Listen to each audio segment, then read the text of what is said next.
Tässä on eräs tarina, sen pääosissaan Jukka Sariola. Ja toinen tarinan pääosa on luonnollisesti urheilulaji. Uusi sellainen, se on sähköpyörätuoli salibändi, joka on viime vuosina lisännyt huimasti suosiotaan. Jukka Sariola itse käyttää sähköpyörätuolia, on ollut siinä jo 20 vuotta. Hän on innokas penkkiurheilija ja nyt ensimmäistä kertaa Jukka Sariolalla on urheilulaji, jota hän voi itsekin harrastaa. Mennään katsomaan. Kun mä oon nyt siirtynyt tänne salibändin puolelle, niin ne pyysi tällaista taiteilijaa tekemään tällaisen vatsaa, jossa on yhdistetty tämä puheenjohtajuus ja sählynpelu. Siinä on nuija toisessa kädessä ja sählynpelu toisessa kädessä. Jukan pelireissulle lähtö ei suju aivan niin jouhevasti kuin terveiden urheilijoiden. Hän tarvitsee vierelleen jatkuvasti hoitajan, joka huolehtii hänen jokapäiväisestä askareistaan. Syntymästään saakka Jukka on sairastanut lihasten rakennetautia, joka vei jo 14-vuotiaana pyörätuoliin ja 19-vuotiaana hengityskoneeseen. Hengityskonetta Jukka joutuu käyttämään 2/3 vuorokaudesta. Sairaus ei ole kuitenkaan hillinnyt nuoren miehen menemistä. Ylioppilasmerkonomiksi valmistumisen jälkeen tie vei Lapuan Piispalasta Seinäjoelle. Nyt Jukan vapaa-ajan täyttävät luottamustehtävät niin valtakunnallisessa lihastautiyhdistyksessä kuin Seinäjoen kirkkovaltuustossa.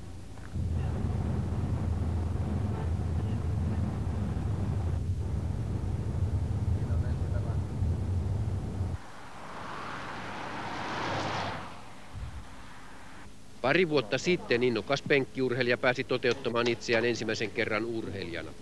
Lajiksi löytyi monen nuoren suosikkiurheilu, salibändi. Niin siinä on niitä henkilöitä, jotka on toimitsijaksi jo periaatteessa alkanut, mutta siitä on heti poissa Anne Kaihovirta, Merja Louhivesi. Sitten on, siinä on yhteyshenkilöt. Se kanssa on hyvä olla toimitsija pöydällä. Sähköpyörätuolia päivittäin käyttävät henkilöt ovatkin löytäneet salibändistä oman urheilumuotonsa. Laji on useille vaikeasti vammaisille ainoa mahdollisuus harrastaa urheilua. Jukan joukkueessa Vaasan Jyskeessä on mukana 10 pelaajaa, Vaasasta, Seinäjoelta ja Lehtimäeltä. Suurin osa heistä sairastaa Jukan tapaan jonkinasteista lihastautia. Kulunut kausi on sujunut loistavasti ja kotiturnauksessa Jyskeellä oli mahdollisuus varmistaa Suomen mestaruus. Tappiotta sujunut kausi sai jatkoa Vaasassa, kun pahin vastustaja Helsingin SSV kaatui maalein 6-2. Mä tiedän, että sä oot erittäin innokas penkkiurheilija, seuraat lähes kaikkia urheilumuotoja. Onko tämä nyt sitten ensimmäinen urheilumuoto, mitä sä oot pystynyt itse harrastamaan? Kyllä oikeastaan, että sakki on ollut sellainen toinen, jos sitä voidaan urheilumuodoksi sanoa, niin sitä on jonkin verran pelannut. Kuinka tärkeällä siellä yleensä urheilu sun elämässä on? Kyllä se vie aikaa, että urheiluseuranta ja nyt eka kerran niin myös tällainen itseurheileminen, niin kyllä se tuo vaihtelua ja sisältöä. Ei se niin hirveän tärkeä se Suomen mestaruus. Onhan se tietysti mukavaa, että se nyt voitetaan. Se on tietysti se, että saa olla osa joukkuetta, että tällaista tiimityöskentelyä joutuu tekemään, niin se oli ihan uusi kokemus, kun pari vuotta sitten eka kerran pelasin tätä, niin se oli tosi hieno ja jännä kokemus. Suomeen sähkötuoli salibändi tuli 5 vuotta sitten Hollannista. Nyt sarjatoiminnassa on mukana 5 joukkuetta ja kiinnostus sen kun lisääntyy. Ja me ollaan 4 kertaa käyty ulkomailla ja viimeisimpänä nyt oli toi Hollannissa Tilburgissa semmoinen 10 maa kansainvälinen turnaus 97 ja nyt tulee ensimmäiset maailman kisat. Eli siellä on 9 eri maasta maajoukkueet ja Suomikin lähettää maajoukkueensa sinne.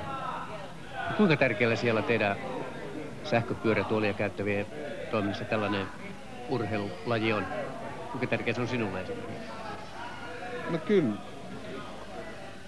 tämä on erittäin tärkeä. Eli siis sanotaan, että joillekin tämä on ensimmäinen asia elämässä, mutta elämässä on muutakin tullut mulle sen jälkeen, mutta sanotaan, että on tämä erittäin tärkeä semmoinen, että antaa todella niin kuin sisältöä elämään. Huipputasolla salibändi on jo totista urheilua.